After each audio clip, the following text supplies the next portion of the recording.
Hello, my name is Linda Williamson, and today we're talking to David Robertson. Welcome. Well, glad to be here.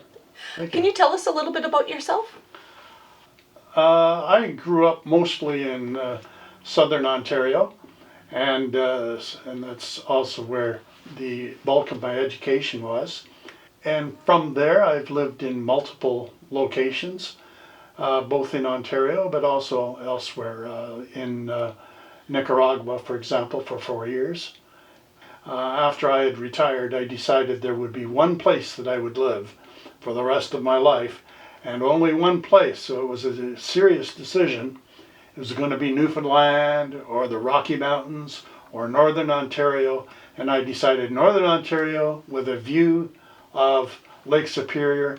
That won out. So that's where I am. I'm in my most favored place that I can think of. And what's your favorite feature of Scriber? Well, that's an interesting question. The fellow who sold me his house asked me what it was about his house that I liked, that I wanted to buy it. And I said, well, it's that it's so quiet here. And then the dogs started barking next door, and but it's a different kind of quiet than what I had been used to. You know, if you live near Toronto, anybody who has been there knows there's a hustle and bustle to it. And by contrast, Scriber's a very quiet place and very respectful, and people are nice. I don't know that you would want anything different. Can you tell us some early memories of growing up? I think my clearest memory is that I had lived in over a dozen different locations. My father was a traveling salesman, and so I lived all over the place. But most notably was a place called Cape Real, which is 20 miles north of Sudbury. And I remember there learning to be independent and hiking and looking for bears and being fascinated with rabbits and their habits, you know. So it was a fine place for someone who was interested in nature, and I was interested in nature. So that's my clearest recollection of growing up. Tell us about your interests and your hobbies. Well, I have several hobbies. Some people have claimed that they think I have attention deficit disorder because I can't seem to focus too long in one thing. I have to do multiple things, and so historically my hobbies have included music in various forms, and it has also included flying around. I have a commercial pilot's license, and so that provides me with a lot of solitude when I'm up there flying around looking at things from a different perspective. Also recently, one of my hobbies was catching bears in Terrace Bay.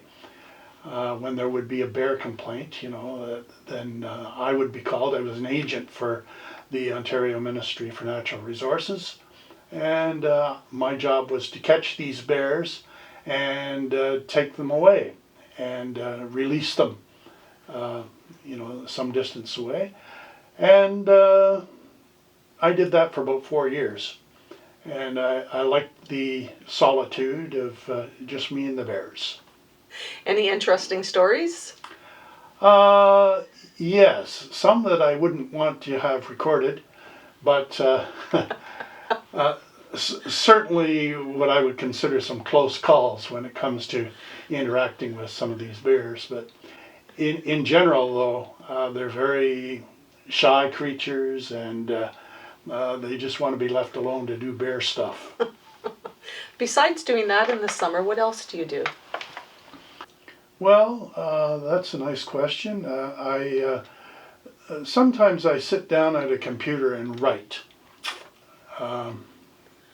I had always, throughout my career, I had always done nonfiction work related to psychology mostly, sometimes education. But More recently, I ventured into nonfiction, which is a lot of fun. You get to make up stories as you go along. And so I've written 2 books and had them printed.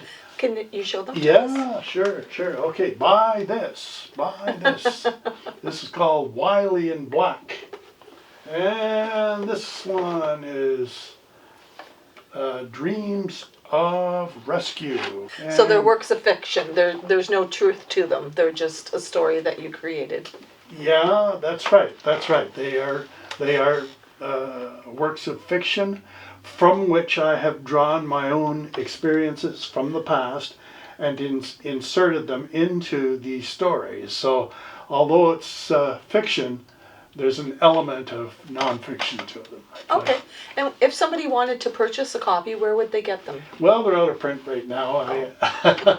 I had them printed. I not published. I haven't gone that route, but I distributed them to friends and so on, and I'm down to my last very few. So they're out of print at the moment.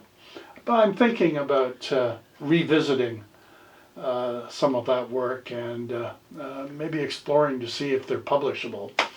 I know that in the world of publications, there are millions of authors and 1% of them get published, so it's a long shot. What about music? I know that music is important to you, and can you tell us like your experience with music?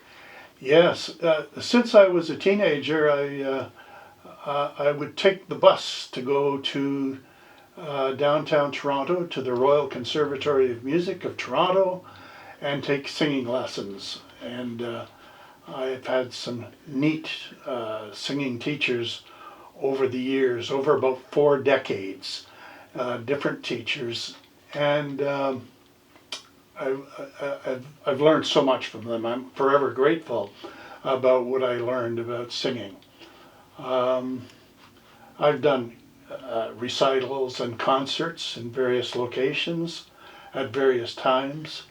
I guess probably most notably, for a period of 10 years, I was employed by the Toronto Argonaut Football Club to do the national anthem for them for every home game over that 10 years. That was kind of fun, although it sort of tied up the summer and the fall because I'd always have to be available to perform the anthem. And you recorded some of your music on YouTube? Yes, on YouTube. An album of 12 songs. David Robertson, an album of 12 songs. That would get you into the album that's in there. And I had some fine help with the technical part of that. And anyway, I'll leave it there. Well, I have to say that I listened to you singing the anthem this morning and I got goosebumps. You have a very amazing voice. Thank you. Well, I think maybe part of what you detected might be my genuine enthusiasm for the national anthem. It sounds like a trite thing to say, but there are some moving lyrics to it, and also musically it has a beautiful contour to it that I like. So every time I've done that national anthem for the crowd at the football game, it's been a pleasure to do it every time that's happened. Yeah. Is there a new interest, hobby that you just started recently? An organization or a company called Fixpoint has developed for different communities in Canada sort of an audio tour process. And what that means is that they have, what it means to Scriber is that they've approached the library and asked Donna to sort of take charge of some of the tasks that need to be taken here. And so she has recruited people to do interviews. And I'm one of those people that has been recruited. And so it involves interviewing different people in town, people who have been here for a long time, And also, I interviewed a 10-year-old a couple of days ago. So we've got a nice range of people to talk about their experience of Scriber and what the changes are that have taken place in the past, what its characteristics are now, and what their hope is for the future of Scriber. So that's been interesting for me to gain these perspectives of these interviewees, and I get another glimpse of the town in which I live. So is this project something that you enjoy doing because of your writing skills and your performing music and that kind of connection? Yeah, and my background professionally is psychology, and so in psychology one does a lot of listening. Interviewing and listening is the main fare, and so this is another take on those same skills. So I'd be interviewing people and listening to them, and when I'm listening, I'm picking up on some topics that I want to explore with them. So there's a relatedness of my professional background with this project. So part of this project is to preserve the history of Scriber and other communities throughout Canada. How important is that to you? Well, I think it's vitally important. We have a living memory here now, and we want that preserved. And I'm talking to a guy the other day who's in his late 80s. I would want what he has to say to be preserved somehow. And so this is an excellent way to do it. And there's two aspects to that. One is to talk about the town and how it's changed, and this building is gone and this is a new building. Downtown looks different. There's that kind of a history. But even more profoundly, I think, is the history that people bring with them in terms of their own experience, what their own values are, the cultural essence that people have to talk about. It seems more interesting to me than how many buildings there are. And that's true. And people's memories of the buildings and people that were here, I think that's important to preserve too. Yeah, absolutely. Yeah. I find that a fascinating thing. And as I've alluded to, every time I do an interview, I'm learning something new about Scriber that I'm so happy to have learned. Yeah. You said that your profession was a psychologist, and I was wondering, did you enjoy that career? Oh yes, I did, and I had sort of a private practice going for some period of time, but I was also, for example, I was about 30 years employed at Centennial College in Toronto, and then 4 years at another college in Nicaragua.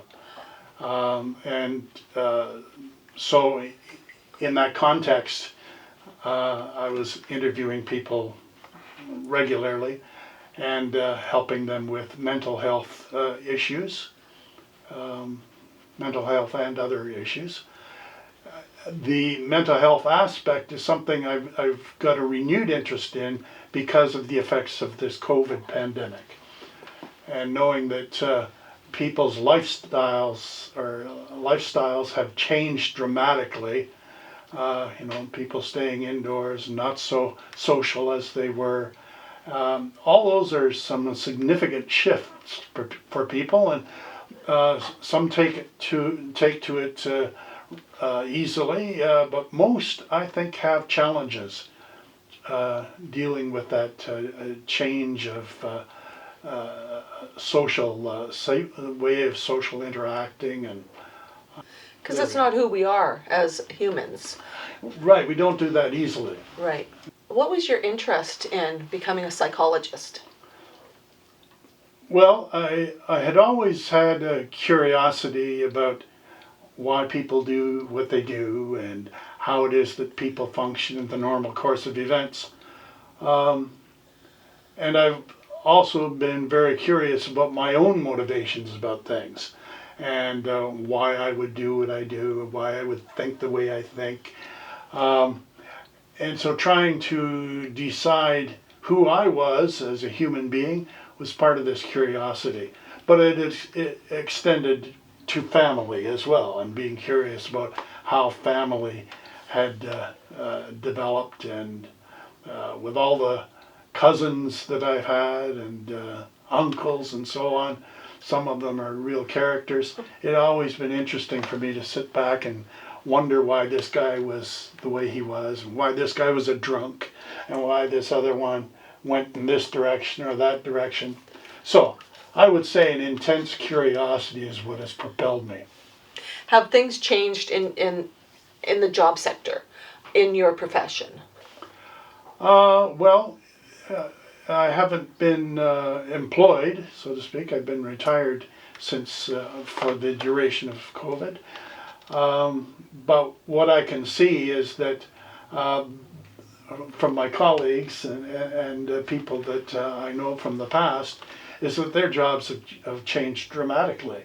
And so where they may have been face to face with people in the past, more lately they would be Zooming on using computer technology and avoiding the close contact with people. So in the past, you know, it was usual to hug a person, you know, after they'd made a good connection. Well, not now. No hugging now. So and so emotionally, it's a different experience. Right.